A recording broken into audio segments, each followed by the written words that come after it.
Cette question s'adresse à Monsieur le Premier ministre. Vendredi, les 18 parlementaires de la Seine-Saint-Denis, de toutes les sensibilités, dans une unité inédite, ont organisé une rencontre pour demander l'égalité républicaine. Qu'avons-nous dit?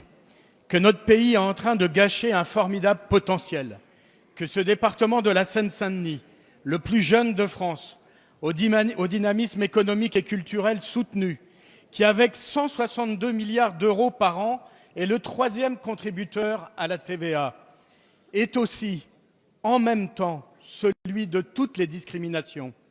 Comme l'a souligné et objectivé le rapport parlementaire de nos collègues Cornu-Gentil et Coquendo, l'État est gravement défaillant dans ses missions régaliennes que sont l'éducation, la justice et la sécurité. Comment accepter qu'un enfant de la Seine-Saint-Denis aura, entre le CP et la terminale, l'équivalent d'une année scolaire sans prof dans la classe? Que le nombre de policiers par habitant soit inférieur à la moyenne et de façon totalement incompréhensible que nous ayons été les grands oubliés de la police de sécurité du quotidien. Comment accepter enfin que les procédures de justice soient selon les sujets entre 3 fois et 10 fois plus longues que partout ailleurs? Monsieur le Premier ministre, vous nous avez reçus il y a quelques jours et vous nous avez écoutés. Nous sommes dans la première partie du quinquennat et nul ne saurait imputer cette situation à votre seul gouvernement.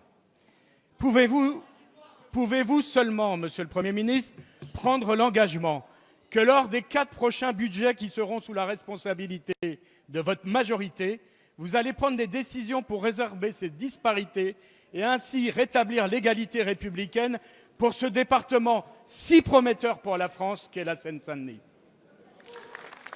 Merci, monsieur le député. La parole est à monsieur Julien Denormandie, secrétaire d'État auprès du ministre de la Cohésion des Territoires. Merci, Monsieur le Président. Mesdames et Messieurs les députés, Monsieur le député Stéphane Peu, vous savez, Monsieur le député, toutes les signes que j'ai pour votre travail. On a travaillé en commun pendant de longs mois, depuis maintenant plus d'1 an et demi. Et vous savez que le combat qui est le vôtre en faveur des quartiers prioritaires de la ville, c'est également le combat qui est le nôtre. Vous avez eu l'honnêteté de rappeler que la situation actuelle, le constat terrible que vous avez fait, nous le partageons. Nous le partageons et nous ne pouvons pas l'imputer uniquement à cette majorité, mais c'est 40 années de politique de la ville, 40 années qui n'ont pas permis aux enfants de Seine-Saint-Denis d'avoir le même destin qu'aux enfants d'autres territoires. Alors vous l'avez rappelé, monsieur le député, vous avez été reçu par le Premier ministre, ainsi que vos collègues élus de Seine-Saint-Denis. Un certain nombre de mesures ont été d'ores et déjà prises, et puis une méthode de travail a été déterminée, sous l'égide du Premier ministre.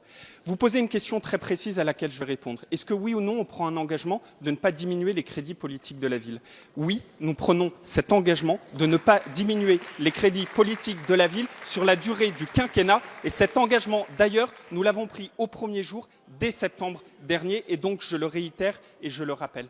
Et après, il faut affronter les choses en face. J'ai entendu ici ou là que certains élus souhaitaient, y compris, déposer une instruction en justice pour retrouver les responsabilités sur cette situation. Mais est-ce que la justice se souviendra de tout ce qui a été fait?